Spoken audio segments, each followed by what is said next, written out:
On Friday morning, the world woke up to a surprise attack on Iran by Israel, which the Israelis are calling Operation Rising Lion. There were explosions in Tehran, the Iranian capital, at several Iranian nuclear facilities, and several Iranian military and scientific personnel were also killed.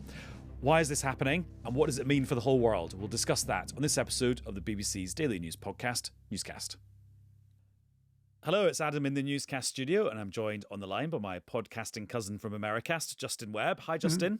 Greetings. And also we've got the defence editor of The Economist, Shashank Joshi, joining us. Hello, Shashank. Hello, thanks for having me. Thanks for coming on. Justin, you were presenting the Today programme this morning, and I always think you guys sort of get the news first when something like this happens overnight. We do. And actually, it kind of galvanizes the program because you suddenly realize you've got something that is out of the ordinary. This isn't a kind of ordinary set of, I shouldn't use the term too loosely, but an ordinary set of airstrikes. And you think, obviously, of the various attacks that have been on the Houthis in Yemen that kind of happened. And I think the Americans themselves decided in the end, hang on a second, guys, this isn't leading to anything. Let's just declare victory and not do it again. This isn't like that. As Shashank will explain better than I can, it potentially leads to all kinds of things.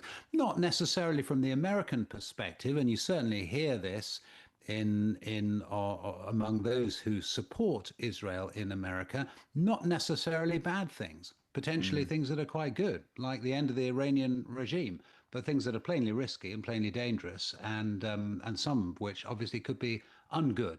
We'll come on to the global implications in a second, but Shashank, it's hard to do a map on a podcast, but if you had to just sort of stand there with your pointer and show us where these strikes were to kind of tell the story, where would you point to? Oh, you'd be looking all over the country because there have been strikes on one of Iran's main enrichment plants in a place called Natanz in Isfahan province. Isfahan, by the way, a very old and storied province. I think it was the capital of the Safavid Empire in Iran.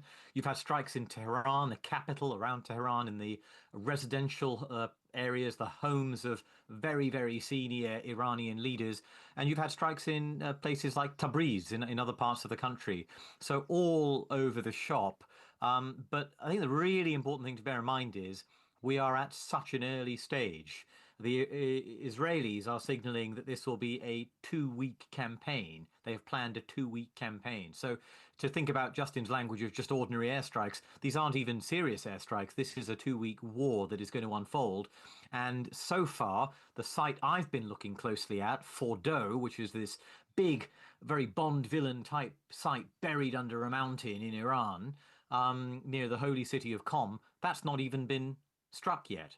So that tells you just what a nascent stage this crisis or conflict is at. And also the Iranian regime are describing it as a war, aren't they, in their response? Oh, well, if you have your top 3 most senior military officials killed and the main advisor to the supreme leader killed and the head of your air forces knocked out in a meeting, I would also tend to describe that as a war. I think it would be strange if they thought of it as anything otherwise. And Shashank, just give us a sense of the scale of the Israeli military machine that has been revealed by this. Well, let's put it this way. No European air force would be able to pull this off. Not a single one. Not even the very biggest, not the UK, not France. The Israelis had over, I think, 100 planes in the air operating over Syria, using aerial tankers to refuel their jets, using F-35 and other planes, and over I think, 300 munitions, over 100 targets. So on a very grand scale. But the other interesting thing is that this wasn't just an air operation. This was a ground operation as well. The Mossad, Israel's intelligence service, had teams on the ground.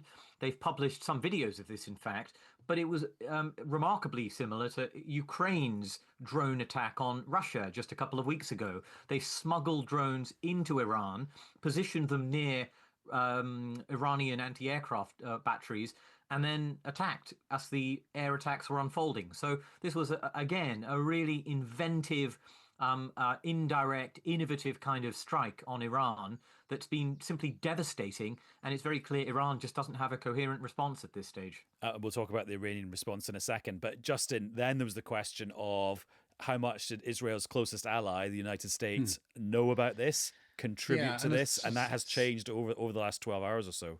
Slightly different stories, really, from the Secretary of State, Marco Rubio, who said this is unilateral. He used that word, unilateral, nothing to do with us.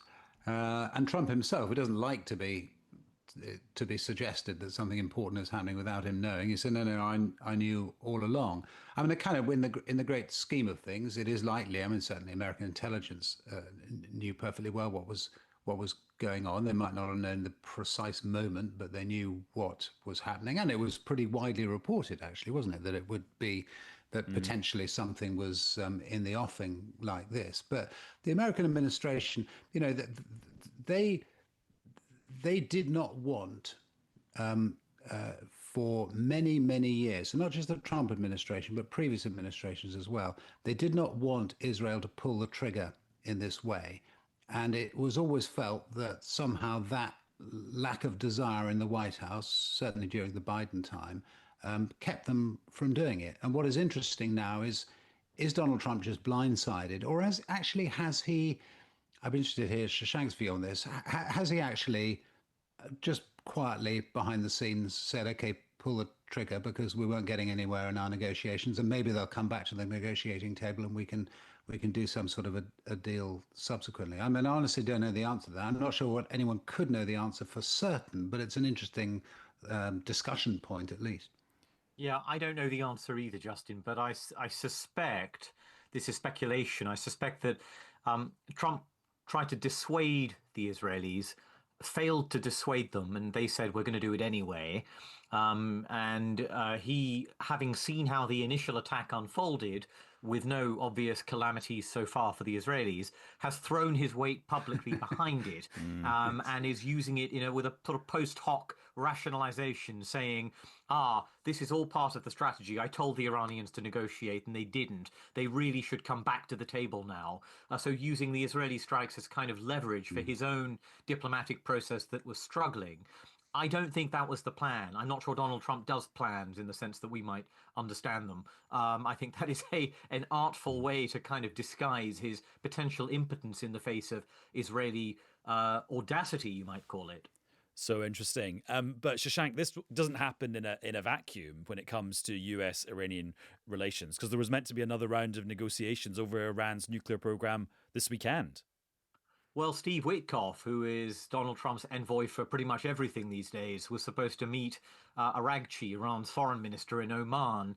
And you would think Steve Witkoff will be fairly annoyed at his meeting being preempted and torpedoed. But as I said, Donald Trump doesn't seem to mind in the least. Yeah, he said, I think he's used the word, this is excellent. And I think he sees them. Donald Trump's philosophy is everything is a bargain. There are no, everything is a negotiation. And so even an ally defying you in this way can be usefully turned into a sort of bit of coercive leverage for your own negotiation. And I suspect that's how he will use it. Yeah, because the Donald Trump post on Truth Social from this morning, where he upped the ante, said, he said a lot as usual, but the bit at the end where he says, there's already been great death and destruction, but there's still time to make this slaughter, with the next already planned attacks being even more brutal, come to an end. Iran must make a deal before there is nothing left and save what was once known as the Iranian Empire. Shashank, in terms of the Iranian kind of fight back, what's happened? What fight back? The Israeli Air Force is operating pretty freely over Iranian airspace, including with four and a half generation jets, in other words, slightly older jets, which you might have thought would be vulnerable to Iranian surface-to-air missile systems. There's been a drone attack on Israel that Iran has sent about 100 drones to Israel. But don't forget that distance between these countries means that Israel has 4 or 5 hours forewarning of those kind of attacks. It has very little trouble countering those drones. It's the ballistic missiles that are the real concern. Iran's leadership, I suspect, is in disarray. It's a dithering regime at the best of times, led by, I think, an octogenarian, if I'm not mistaken, who is, thought to be ailing, is not a very decisive leader. The supreme leader, Ali Khamenei, yeah. Supreme leader, and that's at the best of times, not least when you've lost all your officials. The Iranians will be petrified, of course, that Israel may attack the leadership, the political leadership, including Khamenei. That's what they did to Nasrallah, the head of Hezbollah. And so they will be keeping him under wraps, underground, moving around, very secure. They'll be petrified of his communications, giving him away. So he will struggle to be communicating with his own officials, I imagine, struggling to give orders. And on top of that, the heads of the IRGC, the Revolutionary Guard Corps, the people that really in charge of the most potent bits of the Iranian military, they are dead. So this regime is really at Israel's mercy right now, and it will be trying to formulate a coherent response as Israel stamps its authority on the country. And of course, Justin, one of the things we were all kind of trained as journalists observing this region in the old days was that if Iran comes under attack from Israel, Iran could rely on its proxies, such as Hezbollah and Lebanon, to attack Israel on another front. But of course, Israel has taken out a lot of Hezbollah's capacity. Yeah, and there are a lot of people in the States who are saying, again, supporters of Israel, but saying, you know what, we keep on allowing Israel to do our dirty work, as it were, and then criticizing them, issuing statements saying Israel must be cautious, it's going to lead to X, Y, and Z. And yet, again and again, they seem to have proven, at least since October the 7th, I suppose, that they are capable of hitting back and hitting back hard. And whatever you think about what's going on in Gaza, they have done considerable damage to Hamas. They've obviously done massive damage to Hezbollah. Look at what has happened in Syria. And look at, and all of those things then leading, exactly as you suggest, to the vulnerability of Iran. And there will be a head of steam. I don't think Trump, by the way, I don't think is sort of part of that, because Trump, I always get into trouble when I say this, but Trump is actually pretty much a moderate. He's a kind of middle of the road guy on many things. And one of the things he's kind of doesn't want to be involved in is foreign wars, and he's just not interested actually in doing the kind of stuff that, for instance, a John Bolton, the former national security advisor, or indeed a Mike Pompeo, the Trump Secretary of State, second Secretary of State from his first term, is a real Iran hawk. He doesn't want to go down that road. I just wonder whether that logically now is the road where he's sort of being taken. And Shashank, we should just say something about how these events play out in the modern world with social media. That if you go on the Twitter timeline of the IDF, the Israeli Defense Forces, there's graphics, infographics, maps, what looks like intelligence being shared, profiles of the senior figures in the Iranian regime that Israel say that they've killed. It's quite a sort of it's all packaged up for public consumption. It's an information offensive. And not just that, I mentioned earlier that Mossad teams were on the ground releasing drones, Ukraine style. Well, Mossad have released the videos of some of those teams on the ground, albeit with suitable blurring. And I'm just imagining, can you imagine sort of World War II SAS raid in North Africa? And, in the next day in the newspapers, detailed pictures of the raid. It's extraordinary, and it's part of that Israeli effort to demonstrate their freedom of maneuver inside Iran, to show Iran, we own you, we own your airspace, we own the ground, we have complete freedom of maneuver, you are totally penetrated, don't even try to fight back. That's all part of the psychological dominance that Israel is exerting in this early 12 hours of campaigning. And Shashank, just to go back to the Israel's rationale for this, what is actually going on with Iran's nuclear weapons program? Because it's one of those things where if you're a journalist focused on other things like British politics, you see kind of in your peripheral vision statements from the International Atomic Energy Authority and other bits of the UN and other countries sort of reporting on what's going on in places like Natanz. But it's quite hard to put that all together if you're not an expert. So I'm just wondering if you could give us a sense of what we think was actually going on there. Well, fundamentally, there's two things. There's Iran's enrichment of uranium, which is the stuff you eventually need to keep spinning around in centrifuges to purify to make the things that would go inside a bomb. And Iran had dramatically expanded its stockpile of uranium enriched to quite high levels, enough for about 10 to 15 bombs by this point in the last few years since Trump pulled out of a nuclear deal in 2018. And that was part one. The other part is its work on a nuclear weapon, the actual device you would need to build with that fissile material. And Iran did lots of that work prior to 2003. That year, it halted its formal nuclear weapons program. That was acknowledged by US intelligence. That judgment was reaffirmed by the Director of National Intelligence under this administration as recently as March. But there were bits of weapons-related research it was still pursuing. The Israelis say Iran was accelerating its work on some of those things. I'm not sure I buy that completely. I haven't seen compelling evidence of that.